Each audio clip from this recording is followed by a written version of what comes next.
നമസ്കാരം. മലയാളി വാർത്തയിലേക്ക് സ്വാഗതം. 99 കോടിയോളം രൂപയുടെ കരിമണൽ അനധികൃതമായി CMRL കടത്തിയെന്ന പരാതിയിൽ ഇന്ന് നിർണായക ദിനം.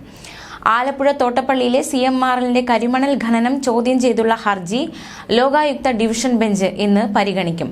തോട്ടപ്പള്ളിയിൽ നിന്ന് 10 ലക്ഷത്തോളം ടൺ കരിമണൽ CMRL കടത്തിയെന്ന് ഹർജിയിൽ ആരോപിച്ചിരിക്കുകയാണ്. കരിമണൽ എടുക്കാൻ അനുമതി നൽകിയ ഉദ്യോഗസ്ഥരെ പ്രോസിക്യൂട്ട് ചെയ്യണമെന്നാണ് ആവശ്യം. ഇന്ന് നടക്കുന്നത് KMMLന്റെയും സംസ്ഥാന സർക്കാരിന്റെയും വാദമാണ്. പരാതിക്കാരൻ മത്സ്യബന്ധന തൊഴിലാളി യൂണിയൻ സംസ്ഥാന പ്രസിഡന്റ് S.C.D. ലാലാണ്. ലോകായുക്ത ജസ്റ്റിസ് സിറിയക് ജോസഫ്, ഉപലോകായുക്ത ഹാറൂൺ അൽ റഷീദ് എന്നിവർ അടങ്ങുന്ന ബെഞ്ചാണ് ഹർജി പരിഗണിക്കുന്നത്. അതേസമയം CMRL നൽകിയ കരിമണൽ ഖനന ലൈസൻസ് റദ്ദാക്കാൻ സംസ്ഥാന സർക്കാർ തയ്യാറായത് മാസപ്പടി വിവാദം ഉയർന്നതിനു ശേഷം മാത്രം എന്നതടക്കമുള്ള വിവരങ്ങൾ കഴിഞ്ഞ ദിവസം പുറത്തുവന്നിരുന്നു. കരിമണൽ ഖനന ലൈസൻസ് റദ്ദാക്കാൻ കേന്ദ്രം 2019 നിയമ ഭേദഗതി കൊണ്ടുവന്നു. ഖനനം പൊതുമേഖലയിൽ മാത്രം മതിയെന്നും സ്വകാര്യ മേഖലയിൽ ഇതിന് അനുമതിയില്ലെന്നുമായിരുന്നു ഭേദഗതി. ഇതിനുശേഷം സംസ്ഥാന സർക്കാരിന് ലൈസൻസ് റദ്ദാക്കാൻ സാധിക്കുമായിരുന്നു. എന്നാൽ 5 വർഷം വെച്ച് വൈകിപ്പിച്ച ശേഷം 2023 ഡിസംബർ 18 വ്യവസായ വകുപ്പ് ലൈസൻസ് റദ്ദാക്കിക്കൊണ്ടുള്ള ഉത്തരവ് പുറപ്പെടുവിച്ചിരുന്നു. CMRLനെ സഹായിക്കാൻ മുഖ്യമന്ത്രി ഇടപെട്ടെന്ന് മാത്യു കുഴൽനാടൻ ആരോപിച്ചിരുന്നു.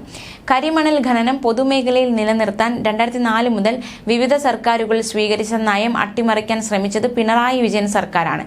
മാസപ്പടി കേസിൽ പ്രധാന പ്രതി മുഖ്യമന്ത്രിയാണെന്നും CMRLന് കരിമണൽ ഖനനാനുമതി കിട്ടാൻ മുഖ്യമന്ത്രി ഇടപെട്ടുവെന്നും മാത്യു കുഴൽനാടൻ ആരോപിച്ചിരുന്നു.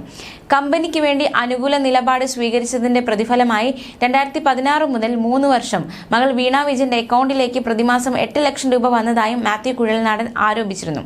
ഇപ്പോൾ അതിനെ ശരിവയ്ക്കുന്ന തരത്തിലാണ് കാര്യങ്ങൾ മുന്നോട്ട് പോകുന്നത്. സ്വന്തം വളർച്ചയ്ക്ക് വേണ്ടി രാഷ്ട്രീയത്തെയും അധികാരത്തെയും മാധ്യമങ്ങളെയും സമർത്ഥമായി ഉപയോഗിച്ച വ്യവസായി തന്നെയാണ് മൂവാറ്റുപുഴ പുല്ലുവഴി സ്വദേശിയായ CMRL MD ശശിധരൻ കർത്ത. 1996 ഗൾഫിലെ ജോലി ഉപേക്ഷിച്ച് നാട്ടിലെത്തി കരിമണൽ സംസ്കരിച്ച് സിന്തറ്റിക് റൂട്ടൈൽ നിർമ്മിക്കുന്ന സ്ഥാപനമായ Cochin minerals and rutile limited തുടങ്ങി. കണ്ണടച്ചു തുറക്കും മുൻപേ കോടിക്കണക്കിന് രൂപ ആസ്തിയുള്ള വ്യവസായിയായി ശശിധരൻ കർത്ത മാറുന്നതാണ് പിന്നെ കാണുന്നത്. ന്യൂസ് ഡെസ്ക് മലയാളി വാർത്ത.